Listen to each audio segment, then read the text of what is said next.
What just happened in Cleveland isn't normal, and honestly, most people still don't realize how serious this is. Because this isn't just a team resetting after a bad season. This is a full-on power shift. The Cleveland Browns have just drawn a hard line, not against opponents, but against the media. Access is being cut, relationships are being frozen, and the message coming from Todd, Monken, and ownership is crystal clear. If you're not aligned with what they're building, you're out. And here's the part that makes it even bigger. This didn't come out of nowhere. Reports suggest this has been building behind the scenes for weeks.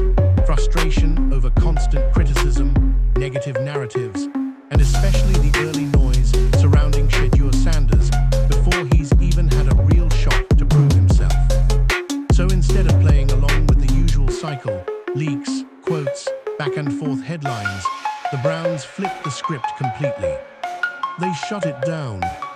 No more feeding stories, no more easy access, no more letting outside voices shape what's happening inside that building. And in today's NFL, that's a massive gamble.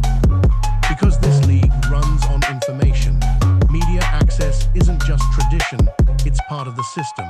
So when a team suddenly pulls back like this, it doesn't just create tension. It creates a storm. Now the question isn't just about football anymore. It's about control. It's about trust. And it's about whether Cleveland just made a genius move or lit the fuse on something they won't be able to contain. Everything changed the moment ownership spoke. Because when Cleveland Browns owner Jimmy Haslam stepped in and publicly took responsibility, that wasn't just damage control, it was a signal, a warning that the old version of this organization was officially done. 2 seasons, 8 wins, he called it unacceptable. And in the NFL, when ownership talks like that, something big is coming next. That's where Todd Monken enters the picture. No long speeches, no dramatic promises, just one simple message, it starts now. April 7. That might sound basic on the surface, but it's actually the opposite. It tells you everything about the shift that's happening. No distractions, no noise, no outside influence. Just a clean reset focused entirely on what's inside the building. And that's where things start to get interesting. Because behind the scenes, this wasn't a calm transition. Reports suggest frustration had been building for weeks. Tension inside the organization about how the team was being covered, how decisions were being questioned, and how certain narratives kept getting pushed before anything even played out on the field. Especially when it came to Shedeur Sanders. From their perspective, this is a player who hasn't even had a real opportunity yet, but was already being picked apart, analyzed, and doubted like a finished product. And inside a locker room trying to rebuild confidence, that kind of noise hits differently. It builds, quietly at first, then all at once. And eventually, it reaches a point where leadership has to decide, do we keep playing along with it, or do we shut it down? Cleveland made their choice. And it wasn't a small adjustment. It was a breaking point. A moment where ownership, coaching, and leadership all aligned and said the same thing without needing a long explanation. What's been happening is not acceptable, and it's not continuing. But here's the part most people aren't ready for. When a team hits a breaking point like this, it doesn't just change how they operate. It changes who they trust. And that's when everything starts to shift. But here, where the situation really starts to get messy, because this isn't just tension. This is a full-on breakdown in trust. For years, the Cleveland Browns operated like most teams do. Media had access, insiders had connections, and information flowed both ways. Reporters weren't just covering the team, they were part of the ecosystem around it. But now, that relationship is cracking. And according to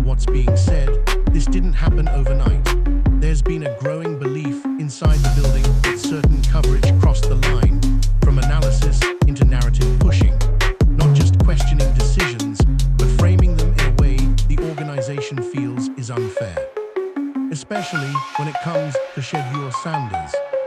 Because from Cleveland's perspective, this is a young quarterback still developing, yet already being treated like a finished product under heavy criticism. And internally, that raises a serious question. Are these conversations helping the team or hurting it? That's where things start to shift. Because once a team feels like the media isn't just reporting, but shaping perception in a negative way, the relationship changes instantly. It stops being cooperative and starts becoming defensive. And when that happens, every article, every comment, every take gets viewed differently. Not as coverage, but as pressure. And you can see exactly where the line was drawn when names like Mary Kay Cabot and Anthony Lima started coming up in this situation. These aren't random voices. These are longtime figures around the team, people who, at one point, had real influence in how stories were told. Now, they're on the outside looking in. And that shift is massive. Because once access is gone, everything changes. The same voices that used to shape narratives are now reacting to them instead. The flow of information slows down, and suddenly, the organization, not the media, controls what gets out and when. But here's the part that makes this even more intense. When you cut off voices like that, they don't just disappear. They respond. And that's when this situation stops being quiet tension and turns into something much louder. And then Cleveland made the move that changed everything. They didn't argue. They didn't respond. They didn't try to fix the narrative. They cut it off. The Cleveland Browns made a decision that you almost never see in today's NFL, limiting media access in a serious way. Not small adjustments, not temporary restrictions. A full shift in how information flows. And that tells you exactly how far this situation had gone behind the scenes. Because in this league, media access isn't optional, it's part of the system. Teams rely on it, reporters rely on it. It's how stories are built, how fans stay connected, and how narratives are shaped in real time. So when a team willingly steps away from that, that's not normal. That's a power move. And the message behind it couldn't be clearer. Cleveland is done letting outside voices influence what's happening inside their building. No more leaks. No more back and forth. No more reacting to every headline. Instead, they're flipping the structure completely. Information is now controlled. Conversations are now internal. And if you're not trusted, you're simply not part of the circle anymore. That's a massive shift in power. Because suddenly, the media isn't driving the conversation anymore. The team is. And that changes everything. The same reporters who once had insight, sources, and influence are now forced to operate from the outside. Instead of shaping narratives, they're reacting to limited information. Instead of knowing what's happening, they're trying to figure it out like everyone else. And when that happens, two things always follow. First, speculation increases. Because when access disappears, people start filling in the gaps themselves. And second, tension rises. Because the voices that just lost access don't go quiet, they push back. Harder takes, stronger opinions, louder criticism. That's the trade-off Cleveland is accepting. Because while this move gives them control, it also puts a spotlight on everything they do next. There's no buffer anymore. No middle ground. Just one clear reality. If this works, it looks like a masterclass in leadership. If it doesn't, it turns into one of the loudest backfires in the league. But here's the part that really explains why Cleveland took it this far. This isn't just about media. This is about protecting Shedeur Sanders.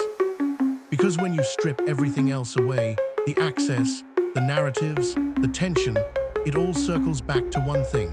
A young quarterback the organization is clearly investing in, and doesn't want broken before he even gets started. And that matters more than people think. Because the quarterback position isn't just another role, it's the center of everything. Every headline, every debate, every criticism eventually points back to that one player. And when that player is still developing, still learning, still adjusting to the speed of the league, that pressure can stack up fast. Too fast.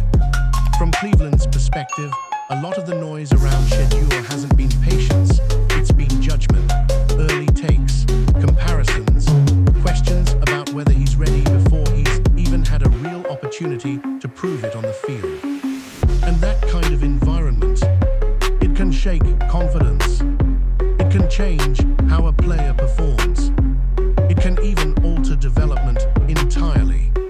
So instead of letting that continue, the Browns stepped in and made a decision most teams wouldn't dare to make. They controlled the environment. They reduced the noise. They cut off the constant outside evaluation before it could fully take over the locker room. Because internally, the belief seems clear. If Shedeur is going to succeed, it's not going to happen under a microscope filled with constant doubt. It's going to happen in a controlled space where he can actually grow. But here, where it gets complicated. Because while this move protects him in the short term, it also raises the stakes in the long term. Now everything is tied to him. If he develops, improves, and shows flashes of becoming that guy, this decision looks brilliant. It looks like leadership stepped in at the exact right time and gave their quarterback the space he needed. But if he struggles, if the questions keep coming, then all of that protection starts to look like avoidance. And that's when the same voices that were cut off come back even louder. So what Cleveland is really doing here isn't just protecting a player. They're betting on him, and they're betting big. Here, where this whole situation flips from bold to dangerous. Because what the Cleveland Browns are doing right now is the definition of high risk, high reward. On one side, you can see the vision. Cut out the noise, control the environment, build a locker room that's focused, locked in, and not constantly reacting to headlines. In theory, that's powerful. Players aren't distracted. Coaches aren't answering the same questions every week. Everything stays internal. If that works, this looks like genius. It looks like Todd, Monken, and leadership stepped in, took control, and built a culture that actually protects its players, especially Shedeur Sanders, from unnecessary pressure. It becomes a blueprint, something other teams might even try to copy. But that's only one side of it. Because the other side is where things get real. When you cut off media access, you don't just remove negativity, you also remove your ability to manage it. There's no middle ground anymore, no quiet corrections, no behind-the-scenes context to balance a story. So if something goes wrong, you can't control how it spreads. And it will spread. Because the same reporters who lost access aren't going to sit back quietly. They're going to watch everything closer. Every loss, every mistake, every questionable decision, it all gets amplified. And without a direct relationship, the team has no easy way to respond in real time. That's the gamble. You either silence the noise, or you make it louder. And the timing makes it even more intense. Because this isn't happening after a successful season, this is happening during a reset, a new coach, a developing quarterback, a team still trying to find its identity. That means there's no cushion, no safety net. Everything now comes down to results. If Cleveland starts winning, looks disciplined, and Shedeur shows growth, this entire move gets validated overnight. People will say they blocked out distractions and built something real. But if they struggle, if things look messy, then this decision doesn't just get questioned, it gets exposed. Because once you take a stand like this, there's no hiding behind narratives anymore. Only outcomes. But the real story doesn't doesn't stop in Cleveland. Because what the Cleveland Browns are doing right now could ripple across the entire league. And that's where this becomes bigger than just one team, one coach, or one quarterback. Because if this works, everything changes. Think about it. For years, NFL teams have followed the same basic formula. Manage the media, don't fight it. Give enough access to keep things balanced, respond when needed, and try to control narratives without completely shutting anyone out. But Cleveland just flipped that idea upside down. They didn't manage the noise. They removed themselves from it. And if that leads to results, if Todd Monken builds a focused locker room, if Shedeur Sanders develops without constant outside pressure, and if the team starts winning, other organizations are going to notice. Vast. Because every team deals with the same problem: leaks, speculation, constant criticism, and narratives forming before anything plays out. And most teams tolerate it because that's just how the system works. But what if it doesn't have to? What if Cleveland proves you can cut that out completely and actually be better because of it? That's the question being quietly asked around the league right now. And if the answer turns out to be yes, you're going to see copycats, teams pulling back access, controlling information tighter, prioritizing internal culture over external perception, not overnight, but gradually, as more organizations start thinking, why are we giving so much control away? But here, the flip side, and it's just as important. If this fails, if the Browns struggle, if confusion builds, or if negative narratives get even louder without direct communication to balance them, then this becomes a warning. A case study of what not to do. Because shutting out the media doesn't eliminate pressure, it just changes how it shows up. And without that relationship, teams lose one of their biggest tools for shaping how they're viewed publicly. So now, Cleveland isn't just playing for wins. They're testing a philosophy. They're challenging how the NFL has operated for decades. And whether people realize it or not, the rest of the league is watching closely, waiting to see if this bold move becomes the future, or a mistake nobody else wants to repeat. And this is where everything comes crashing down to one name: Shedeur Sanders. Because whether the Cleveland Browns want to admit it publicly or not, this entire situation now revolves around him. All of it. The media shutdown, the controlled messaging, the shift in power, the gamble they just made, it all points back to one question. Is Shedeur worth it? Because once you make a move this bold, you don't get to spread the pressure around anymore. It doesn't sit on ownership. It doesn't sit on the coaching staff. It doesn't sit on the system. It lands directly on the quarterback. And that changes everything. Now every throw he makes matters more. Every mistake feels bigger. Every game becomes a statement, not just about his development, but about whether this entire strategy was the right call. That's the weight he's carrying. And it's heavy. Because on one side, he's being protected more than most young quarterbacks ever are. The noise is reduced. The criticism is limited. The environment is controlled in a way that's designed to help him grow without constant outside pressure.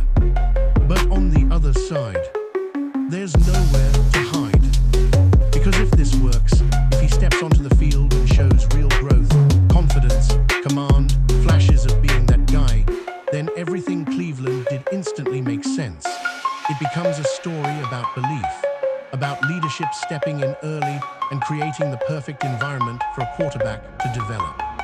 It becomes a success story. But if it does, if there are struggles, hesitation, inconsistency, then this entire situation flips. Vast. Because now it won't look like protection. It'll look like avoidance. And the same voices that were cut off, the ones who were questioning, analyzing, pushing narratives, they come back louder than ever. Except this time, Cleveland won't have the same access to push back. That's the risk. And it's why this moment is so critical. Because this isn't just about a player developing anymore. This is about a franchise tying its identity, its strategy, and its credibility to that development. They didn't just bet on Shedeur. They built the entire environment around him. And now, whether this becomes a turning point or a collapse, comes down to one simple reality. He has to deliver. And when you step back and look at everything that's happened, one thing becomes impossible to ignore. This isn't just a media story. This is a defining moment for the Cleveland Browns. Because what they've done goes way beyond cutting access or pushing back against narratives. They've completely changed how they operate. They've chosen control over comfort, structure over transparency, and belief in their system over outside validation. And that kind of move, it doesn't come with a safety net. It doesn't come with a wait and see period. It comes with immediate consequences. Because now, everything is amplified. Every win feels like proof they were right. Every loss feels like confirmation they made a mistake. There's no middle ground anymore. And at the center of all of it is Shedeur Sanders. His development isn't just important, it's everything. It's tied directly to this entire decision. If he grows, if he shows confidence, if he starts to look like the quarterback they believe he can be, then this becomes one of the boldest and smartest culture resets we've seen in years. It becomes a blueprint. But if things go the other way, then the silence they created turns into questions. The control turns into doubt. And the same voices they pushed away come back even louder, with even more attention, because now there's no direct line to balance the story. That's the reality of this move. It raised the ceiling, but it also raised the stakes. And maybe the most important part of all this is what it says about the organization itself. Because Cleveland didn't just react. They made a choice. They looked at everything, the noise, the pressure, the narratives, and decided they would rather deal with the consequences of shutting it all out than continue operating the way they had before. That's confidence, but it's also a gamble. And now the entire league is watching to see how it plays out. Because this doesn't just affect one team. It could influence how teams handle the media, how they protect young players, and how they build culture moving forward. So this is where it all comes down to one simple question. Did the Browns just take control of their future?